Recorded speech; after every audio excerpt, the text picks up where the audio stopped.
Welcome to Sexy Mom Abundant Life with best-selling author and coach Kathy Williams, a show to help you tap into the support of the universe and access the abundance that's available in every area of your life.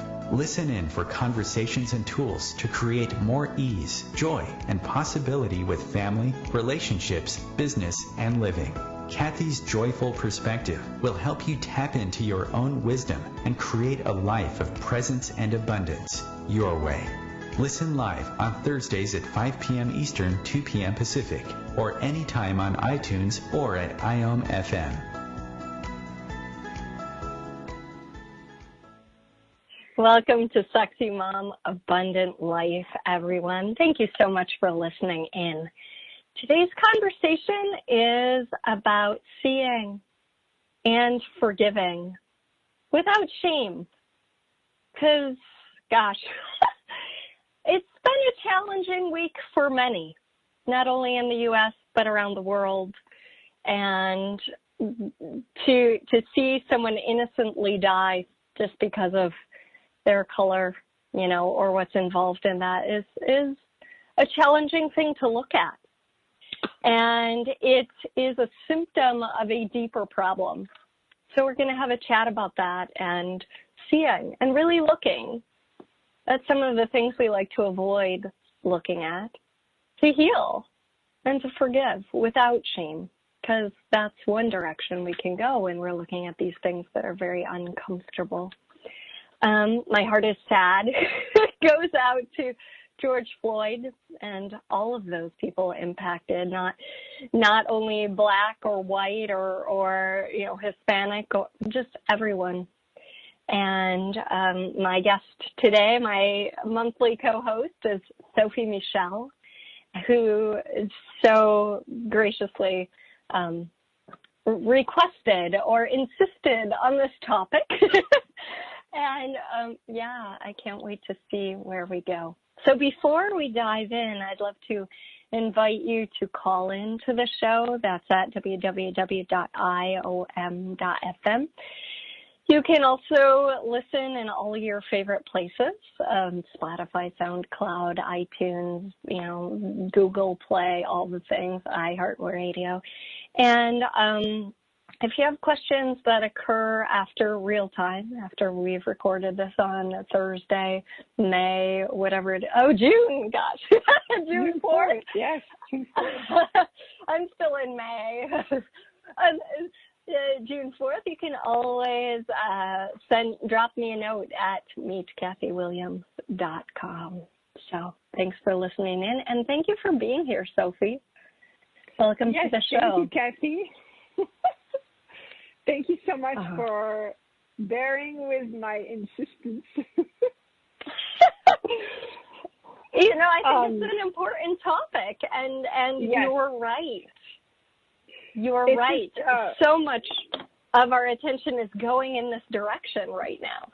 So yeah, and I have a lot of friends in the content making business, and we tend to always want to create things that we think are going to help people. And then there is a time when we have to listen to what is happening around us to heal whatever needs to heal and to also grow. And then we can go back to creating even greater content. So for me, this is really a time where I shut up. First, I'm not American.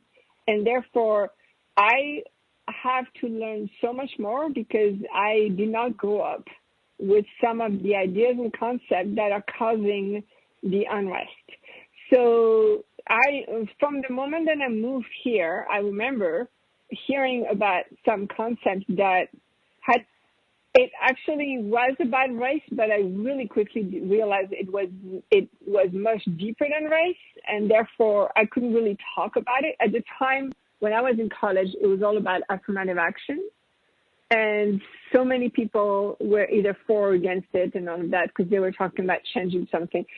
And I could not understand why they would do that, because for me at the time, I was like, but you're just saying black people are different. And, it was so weird coming from a different country to hear all of this, right? And today, I mean, I'm humble again. I'm shutting up again because I used to live in Harlem when I was working in New York City. And I had some encounters with some individuals who I was shocked. Why? Like, I never thought I was racist. Like, I never considered my behavior negative in any way, shape, or form, but that's how they saw it. And it was very, because of all the unrest, because of all the past history, their reaction to me, this white woman living in their neighborhood and kind of being a way that they did not enjoy, which it took me a long time to understand what that way was. It was really difficult, and I was really at loss, right? So I am so sad and so upset about what's happening, and I am so grateful too about this moment, you know. And I think, I mean, the education that I've gotten in the last 3-4 days, friends who have spoken up to me that I never considered that my words could hurt them in any way, shape, or form. Never. And you know me, I'm not somebody who goes around wanting to hurt people. So that really hurt me so much when I heard that dear friends of mine were offended or hurt by what I said, but never said anything because they didn't think they could. Oh, that was not okay in my universe. You know what I mean? Like, Could you tell us more about that? I mean, is it okay to give us an example? Yes, absolutely. So I posted this morning on my Instagram, and I want to start by saying I am very deeply sorry for saying this in the past, but in the past I have said I don't see color. Okay, I am one of these people. Now, my intention in saying this was I do not make the difference between a person of color and a white person. And both are, that was my intention when I said that. That's your meaning to it, yeah. Yes. And I understand that what I said was, okay, I don't care that, that you, Kathy, have blue eyes, or that you live in Hawaii, or like, I don't care about that part of you, right? So basically, that means, okay, so you have a culture, you have something that forms who you are, shapes who you are as a person, and I just told you that I'm completely ignoring it. Oh, interesting. That's really interesting. Yeah. Yes. Because it means something of value to them. Yes. And I never considered that. Now, and also at the time, they did not say anything to me at the time. So today, about 4 days ago, a friend of mine who is Black said, here's why I don't want you, like on social media, he posted, not to me, but to all his friends, he posted, this is why it's not okay to say I don't see color. And he listed all the very valid reasons. And then I responded, not thinking, I have to apologize to him because I didn't think I said it to him. And I responded, of course it's not okay because I want to be able to see all of you. So if I say that, then I'm saying I don't see a part of you, right? And another friend of mine who is Black, who's actually my daughter's godmother, so a very close friend, said to me, I'm so glad you're saying this. And it hit me that I probably said that to her. So I sent her a text and I apologized for saying that. And she said, apology accepted. So in those 2-3 interactions, it broke my heart, Kathy, that I could have hurt my friends like that I could have dismissed a part of my friends. It really, really shocked me. And I realized that this is a small example. It's not a terrible example in the sense that I did not harm anybody physically, but it is a terrible example because it harmed my intimate relationships with people.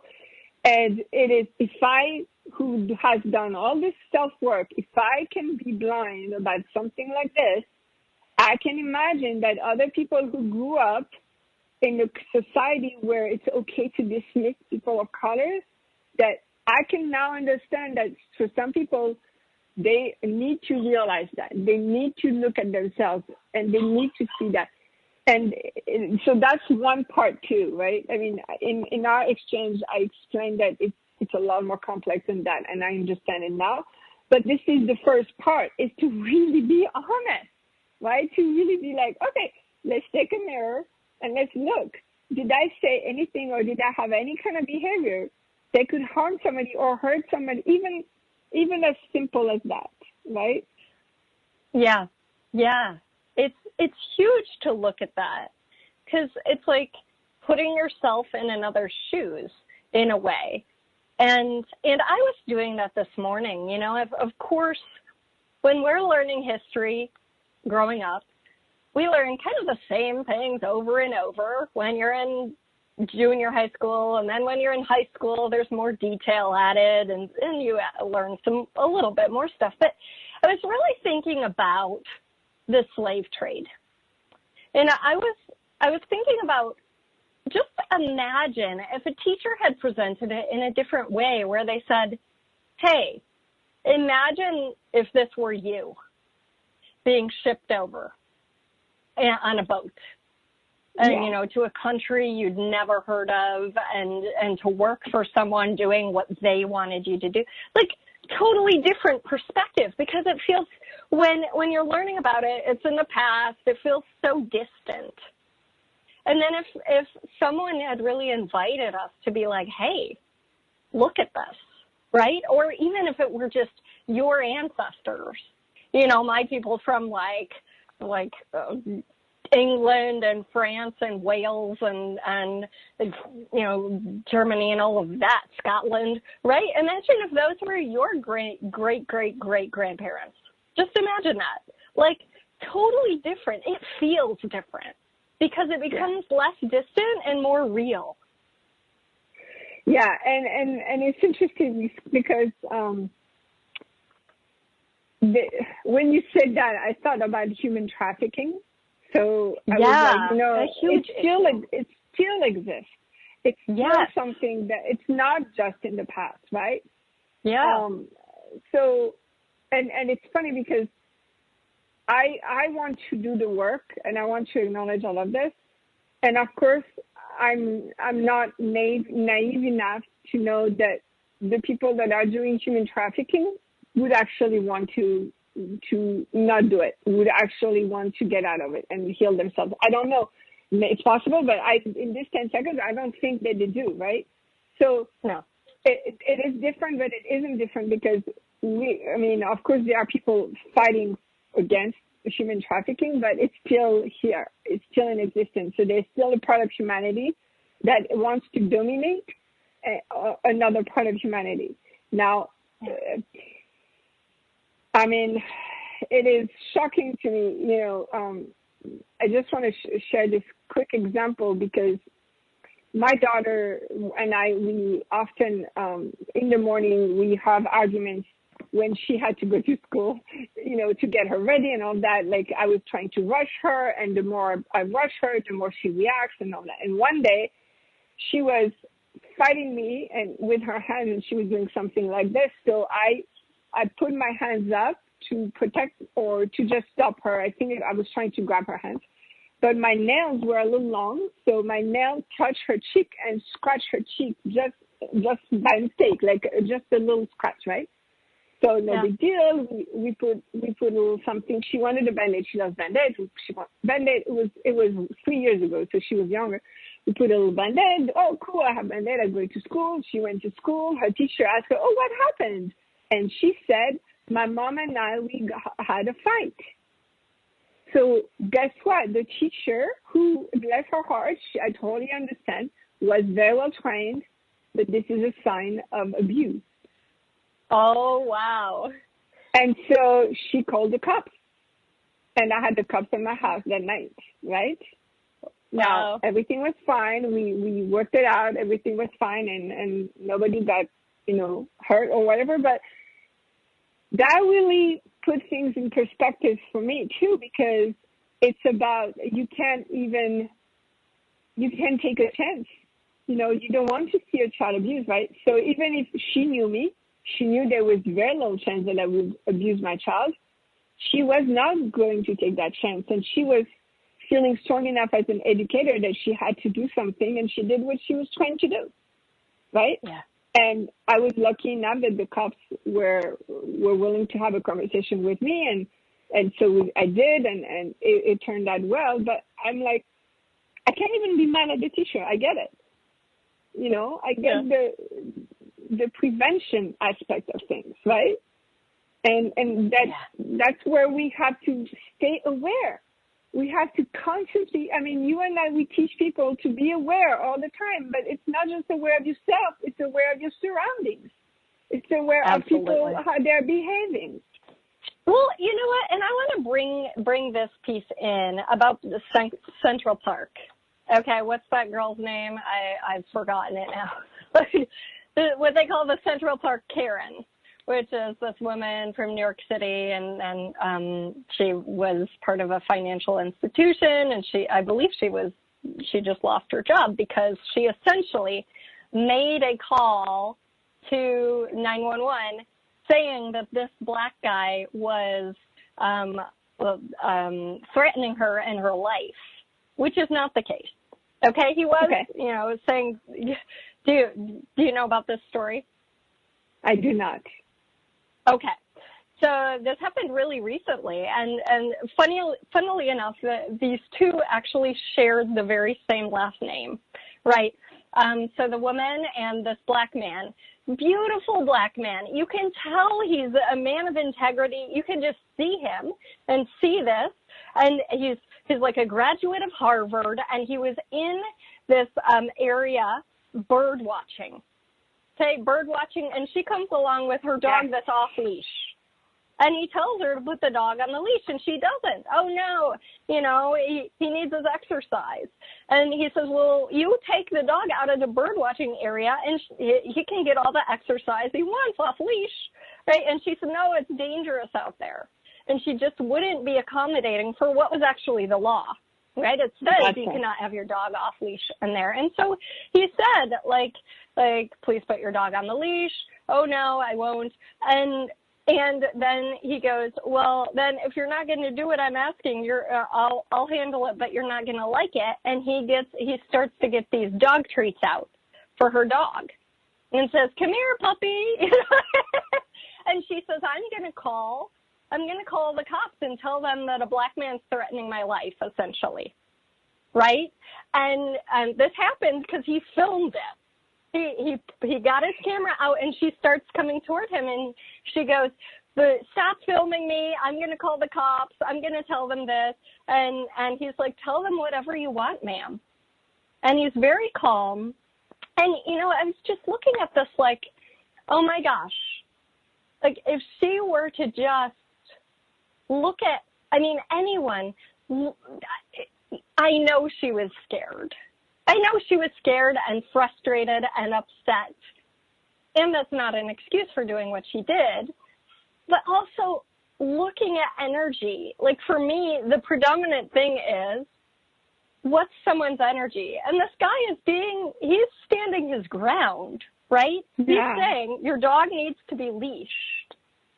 But it's really about like, we know when someone's really threatening our life and when someone's just standing their ground. Yeah. And it just makes me sad that also she used the race card, right? Yeah. And she probably knew how much more serious it would be than if he had not been black. And these are the stories we need to keep telling. We need to keep pointing that out. So thank you for sharing that, Kathy. When we come back, we're going to talk more about this topic. Feed your soul with waves of consciousness on OMTimes Radio.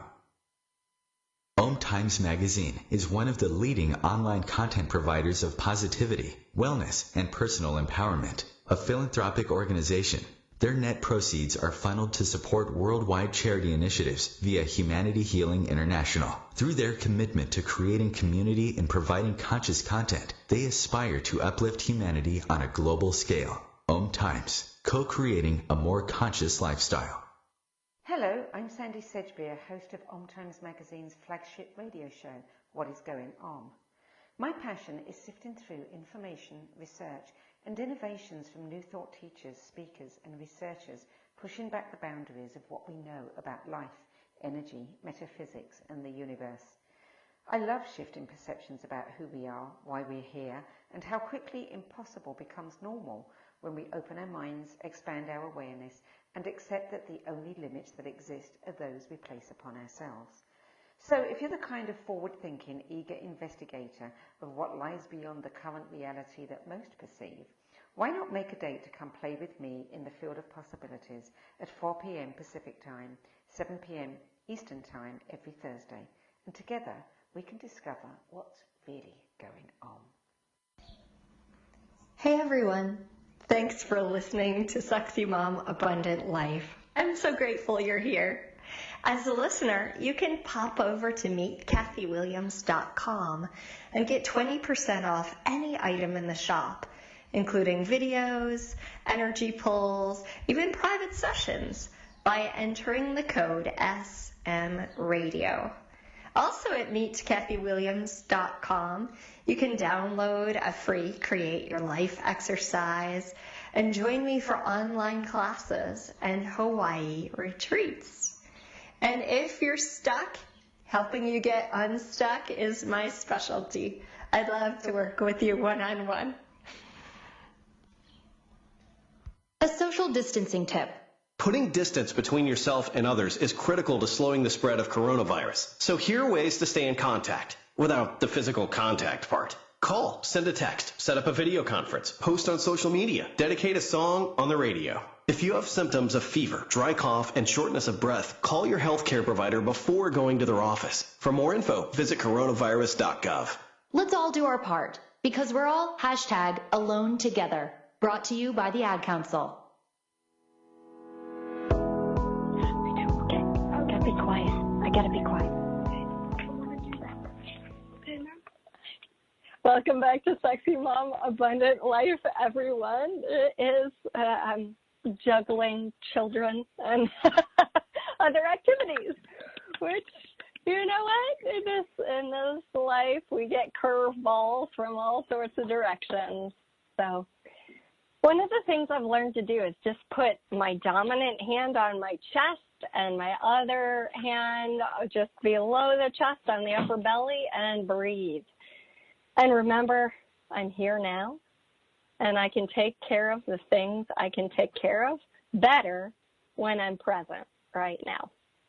I'm just taking a few breaths, reminding myself that I am receiving the loving support of the universe on the breath, with the breath,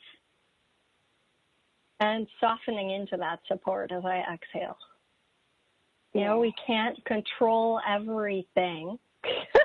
Nor would we want to, right? But we do have choice, and we can choose to react or respond. And responding always works better, you know, unless it's like, coming from this place of saving a life or something like that. Then reaction can be amazing, but emotional reaction usually backfires on us. So I am here with my guest, my monthly co-host, Sophie Michelle. We are talking about seeing, you know, really looking, and maybe sometimes seeing the things that we don't want to look at, and forgiving without shame. So before we dive back in, I just want to invite you to a class on forgiveness. It's really a powerful practice. That is Ho'oponopono. It's the Hawaiian practice of forgiveness. And every time I teach it, which is just about once a month, I get emails and texts from people saying how profound it was for unraveling old tensions with people in their lives, including with oneself. So if you're interested in that, you can find out more about it at meetkathywilliams.com/upcoming. Oh, so we left off on a very interesting note, that of talking about what happened in the Ramble, the bird watching area of New York City with, I believe, Christian Cooper and Amy Cooper. I believe that's their names. Yeah. Okay, so those stories are important to know, so we keep reminding ourselves this is now, today, happening right now, and especially if we thought, just like I did, that we were done with racism, or in our country we had equality over that. It's important that we be reminded that it's not the case. So I think this is the moment to educate ourselves and to really understand. And okay, so there's a lot more to that because of how long it's been and the history and what happened. What I did not know, and a friend of mine who is way more educated than I am on this taught me yesterday, that our laws, so Constitution and all kind of martial laws, are based on what happened right after slavery, which, as we all know, did not make black men or black women equal to white people. It made them just free, but it did not make them equal. And so the laws were, and the training of the police was because these people were considered dangerous. So at the time, and so that we have to be honest and look at how our police is trained and how the laws were made and written, and they changed, but not enough. They've already changed. They've already started changing, but there's still more work to be done. So that's really the like what happened with George Floyd is, of course, the person was responsible. Plus, there is also an institutional problem that needs to be looked at and resolved. So there's two pieces to it, and I agree with you that response is better than reaction. And it's funny because I had such a strong emotional reaction to what happened that I chose not to respond, because I knew that if I responded, I would either be completely ignorant or off topic or just disrespectful. And I needed to be with my emotions first and then seek more information before I could respond, right? Well, and sometimes the best response is to go inward or seek more information. Exactly. Exactly.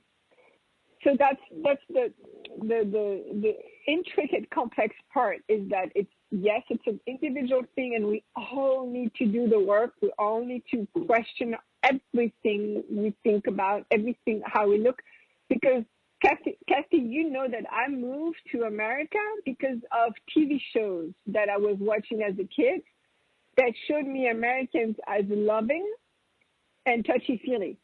Now, if I tell you all Americans are loving and touchy-feely, you will laugh in my face because that's not the case, right? Now, but the TV showed me that, and so I moved to this country expecting people to be like that, right? Wow. But take this and now think about the TV shows in the 60s, 70s, 80s, 90s that showed black men as criminals or, crazy people or people that were irresponsible. Like the media and entertainment portrayed black men and black women in a very specific way. So now, if you take people like me, then we are all influenced by this entertainment. Yeah. That's a great point. A whole other ballgame. Yeah. Right? Well, it's funny you say that because, just as an aside, I grew up in Illinois, in cornfields, like an hour from Chicago. So I got some culture, going to Chicago quite a bit. But at the same time, my culture was, my area was very you go to grade school in the middle of cornfields, right? And we did not have very much different. It was essentially a white community, right? Not Hispanic, not variety. And so when I was a child, and my sister saw her first Black person, she was probably like 2 or even 3. Or that is the first Black person she could like really identify. She goes, "Oh, look, Mom, a Cosby." And she was super excited. Yes. And so we actually grew up watching the Cosby Show, and that probably impacted us in a different way. So I would love to hear more. I think that culture of the media, in essence, mostly, we have the outliers. We have the Cosby Show. We have Fresh Prince of Bel-Air. We have like certain comedies, sitcoms, things like that about Black families that are actually, I mean, not actually, but that are very entertaining, very warm, very loving, very, and yet what you saw when you came here was that they were often portrayed as the villain. Yeah. Or vilified. And okay. Yeah. And okay, so when I moved here at the end of the 90s, I remember Whoopi Goldberg has always been a favorite actress of mine. So anytime she had a movie out, I had to go see it. And I wanted to see this movie. I can't remember the name of it, but she's a judge in the movie, and it's a very funny movie. So I looked in my local movie theaters. Now, I was going to USC, okay, which is in the south of Los Angeles. And USC is a university that basically is surrounded by Black communities. So it's a lot of Black communities around the school. So I looked in my local newspaper, and I looked for the movie that I wanted to see, and I looked for a movie theater, and I went to this Magic Johnson movie theater. And I was like, cool, there's a movie theater named after Magic Johnson. And I had no idea. Yeah, like I was just like little French girl, white French girl, right, from Paris, who's like going to see a movie in her neighborhood. So I go there, and I'm the only white person in the movie theater, right? And all the advertising. Anyway, it just was like such a shock to me, because I was like, I thought I was in America. Like I think of America, I think of melting pot. Everybody gets along, everybody's happy, and it was a real shock. And it was my first aha moment that there was still segregation, that there was still separation, Now, granted, it was fine. I had a lovely experience. It was very different than what I was used to, but it was a wonderful experience. Nobody treated me badly. I had a great time. I watched my movie, went back to school. It was fine. The whole experience was fine, but it really surprised me that there was so much separation. And I mean, that's something else. Like I hear people say, "Oh, in my area there was not a lot of Black people," or and I'm like, really? Like you live in America? How is that possible? And I get it. There are some areas where it's not as mixed and diverse, and I get that. But that was such a shock to me. That is so funny, because for me that was normal, right? Chicago has its neighborhoods. It has its Indian area. Like on Devon Avenue, it's primarily Indian, and it has it's more Mexican area and a Polish area. Like it has areas, and so for me that was pretty normal, because it's not just the Black area, the white area. There's like this Polish area, and this and so that was pretty normal. Although there was. I had a really good friend who was Black, and her father drove a bus, and one day I ended up on his bus, and that was super fun. And but that was kind of the culture I grew up in, where it was there are these areas, but it's like going to restaurants where you would go to Devon Avenue to go to have Indian food because it's amazing there. And then you'd go to like this more, area of Mexican people because their Mexican restaurants are awesome and stuff like that. So it wasn't this area is better, but there was definitely like, oh my God. I remember one time my dad took me to inner city Chicago, and it was black. And that I was scared. He left me in the car for like 5 minutes to go get this barbecue that he was excited about, like carry out. And I was like cowering in the car. And it had nothing to do with the reality, although maybe it did, because this is an area known to have shootings, right? Yeah, but it also probably was because of what the media had told you, right? Exactly, and that is the biggest piece. And that's what I really wanted to bring to the forefront. It's more to do with the stories that I saw on TV and the stories and the things that we are fed than what's really going on. Because if I were really aware of what was going on, I was fine. I was 100% fine. Yeah, absolutely. So, I'm not in France. There is racism too, and I grew up with it's a different kind of racism because it's based on social circumstances. So it's not necessarily. There is some race, but it's a little different, and it's not justified either. But when I was teaching classes in countries that spoke French, so France, in case you did not know, France had a lot of colonies for a long time. And so a lot of people in the world speak French because of the colonies. So I went to teach in countries that are not France, but speak French because of French history. So there is a little tension, but it's wonderful and safe. And it was very interesting that my job was to make people almost forget the differences. At the time, it was like, we're all the same, we're all infinite beings, and it's true, we're all infinite beings, we all have the same abilities and choices, and we don't. And because of our circumstances and because of what the media has fed us, it's not okay to put people in the same box, right? So I cannot know what it's like to grow up black. I cannot. I will never know.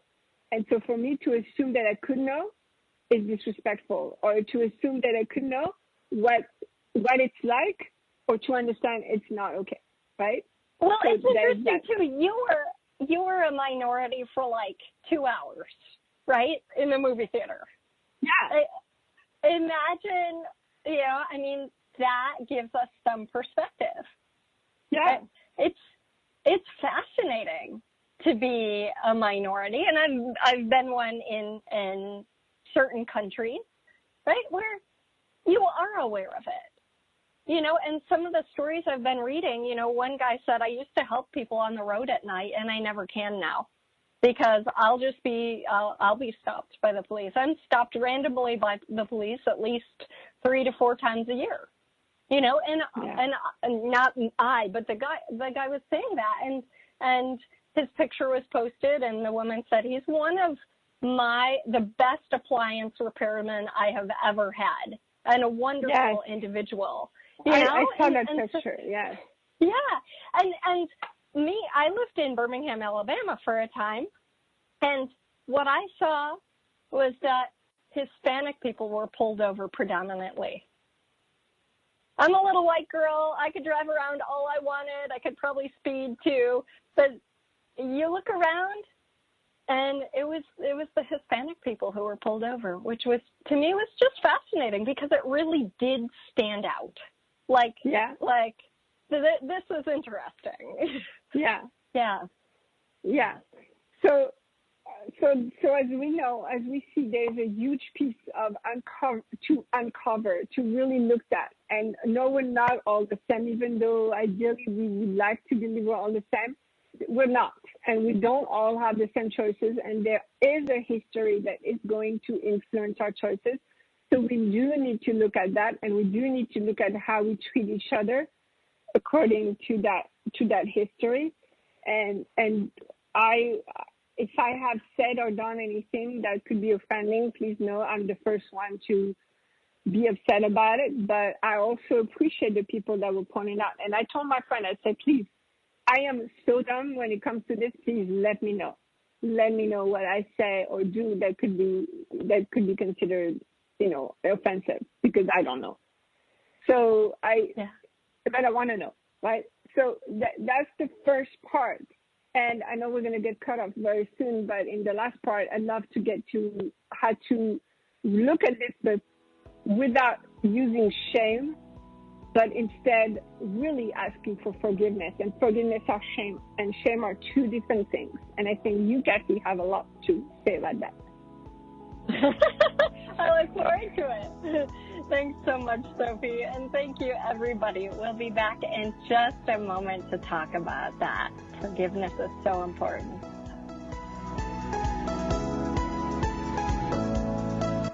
The future of Internet radio is here.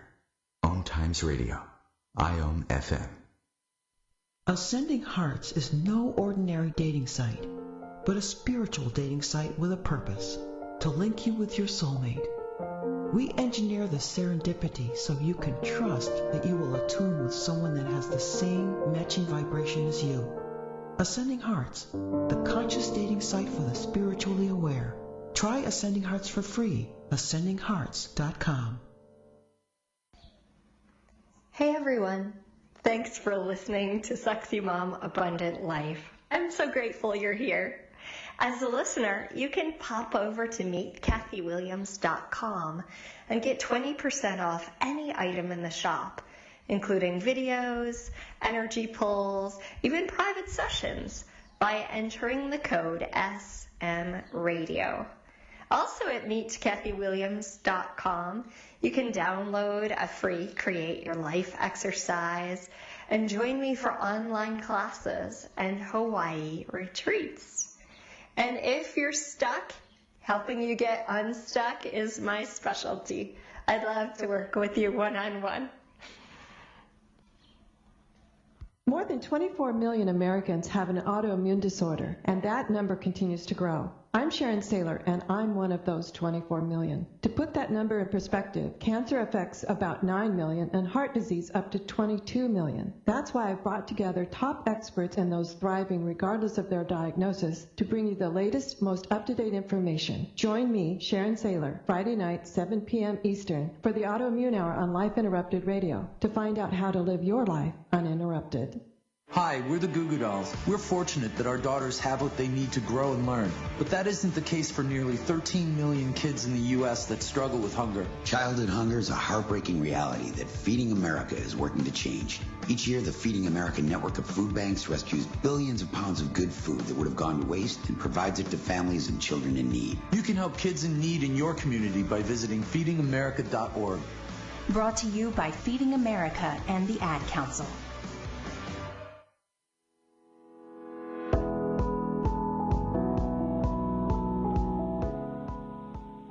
Welcome back to Sexy Mom Abundant Life.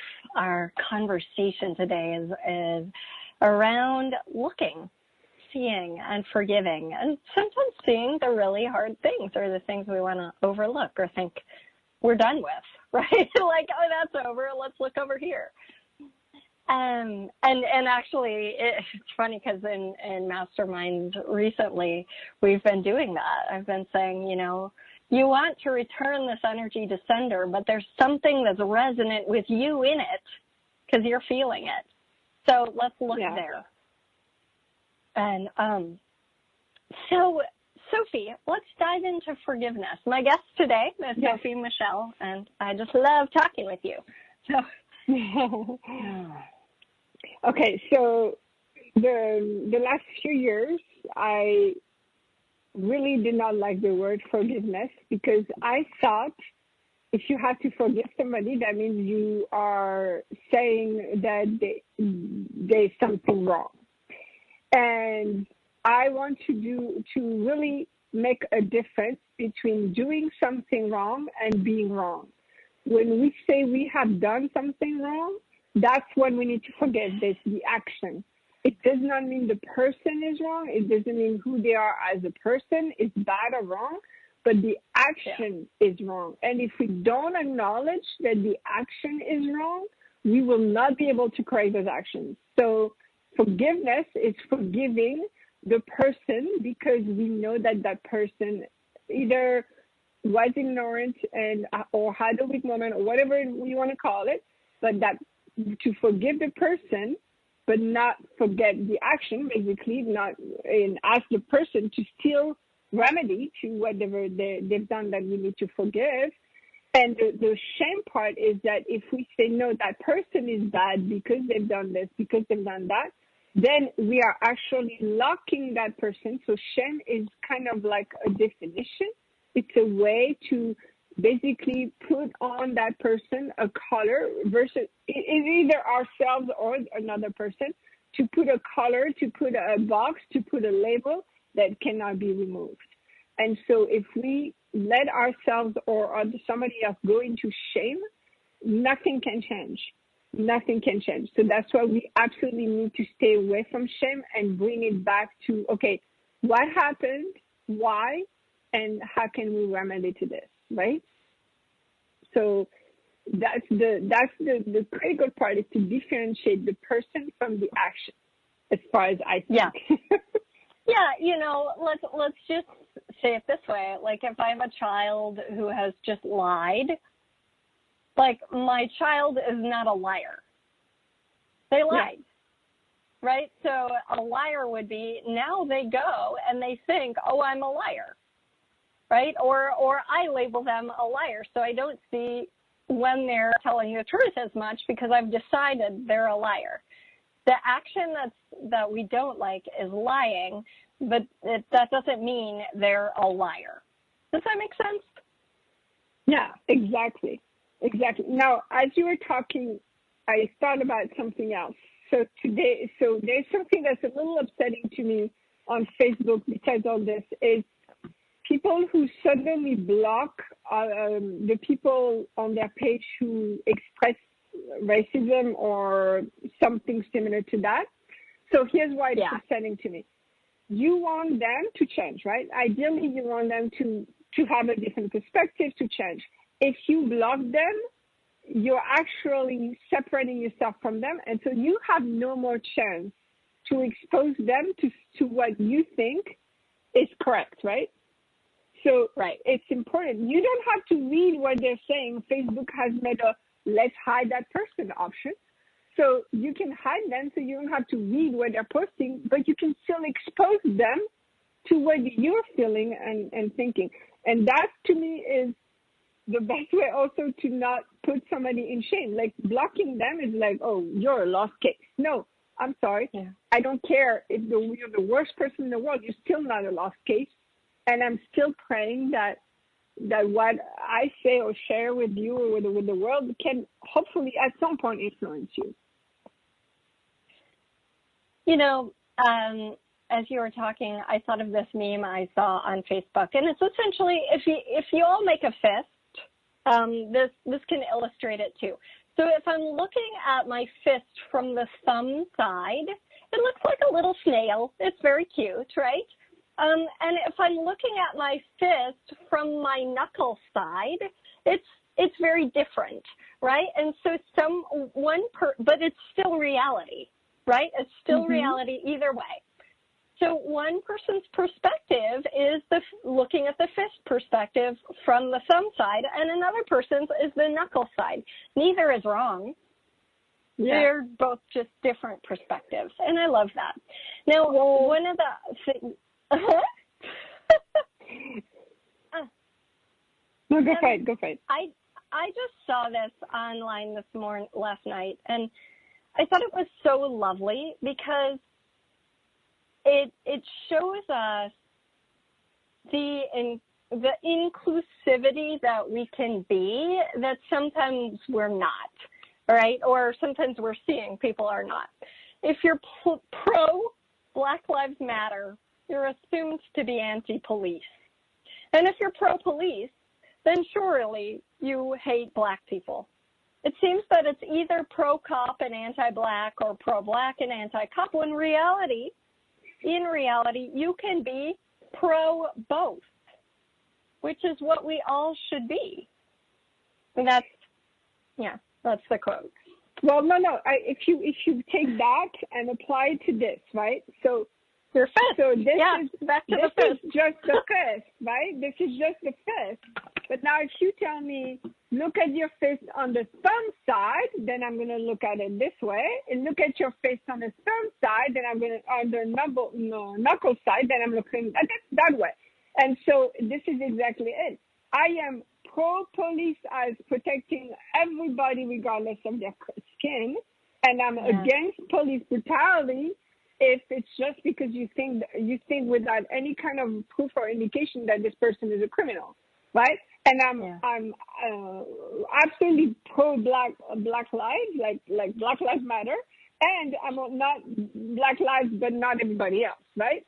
So it's like let's be specific. Let's be specific. That's exactly the problem. If you do pro, but then you do a global word, it means nothing. But if you actually be more specific, then you can have actual meaning and actual conversations. Well, and I think in all of this, it's important to look not only at maybe where we have been ignorant or, worse, but also at our capacity.